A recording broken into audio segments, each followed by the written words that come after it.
Hello everybody.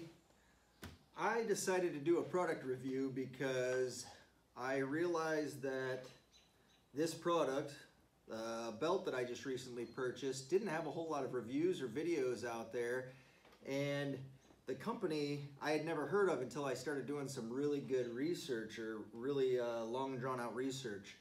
So if you're anything like me, you are constantly carrying multi-tools on your belt, or I also conceal carry oftentimes, and the problem that I was having is I'd spend 25, 30, sometimes 50 bucks for a nice leather belt from a reputable company, and they'd end up like this. You can tell where there's my multi-tool, or maybe that was where I was carrying my firearm. The leather stretches out after a while. None of these were lasting more than a couple of years. Now, I won't say specifically who this brand is because this one was actually one of the belts that has lasted for over a couple of years for me, but it was getting to the point where I needed a replacement. Not very thick either, one ply of leather, if you will. So I have been doing research for years to try to find a good belt. Regular everyday belt / utility belt. And I came across this company called Hanks. These guys make this belt, which is the steel core belt under their concealed carry line of belts. And it's exactly like it's advertised. It's a steel core. So if you look at it on end, it is quite a bit thicker than your standard belt, or what I consider a standard belt. It comes in at about, they claim that it's 0.37 inches. I measured it and it's just about 1/4 of an inch perfectly, and I'm sure after some time the leather will compress a little bit. It'll be right at about 1/4 of an inch. It looks like it's got kind of a limp end here. Well, that's because that's where the steel core ends on the belt.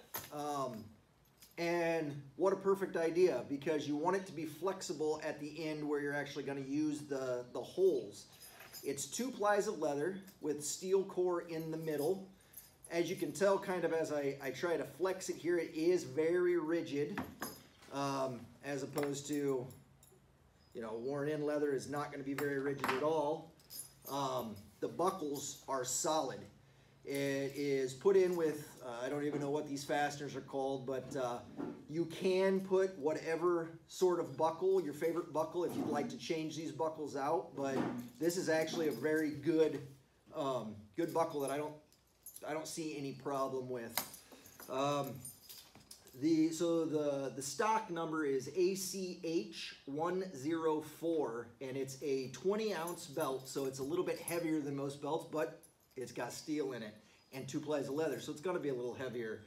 I opted to go with the brown, so it's ACH104BRN. They also make a BLK or black version.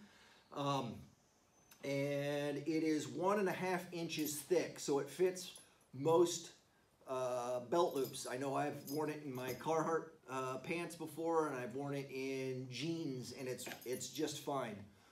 One thing that I would mention that it's not necessarily a shortcoming, but it is something that I had to get a little bit used to, is because it is so rigid, if you miss a belt loop, you got to back the belt back out to get into the belt loop. Whereas with this belt, putting it on, it's flexible enough that I can go back there with it. Let's see. And I guess the one big selling point for me on this was, yes, it is a little bit steep in price. Currently, their list price is $120. I think when I bought it, it was $99. But it comes with, and you can see on the inside, if you get one of these belts, it says 100-year belts. The website actually advertises lifetime guarantee. So at $100, if this lasts as long as I think it's going to last, it's going to pay for itself. And if it doesn't last as long as it's going to last, or as long as I think it will last, it's got a guarantee. So $30 every couple of years, or one purchase to last you a lifetime. I think the choice is pretty simple.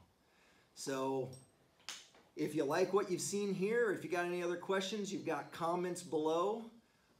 Please feel free to subscribe to my channel. I love you guys, and drink water.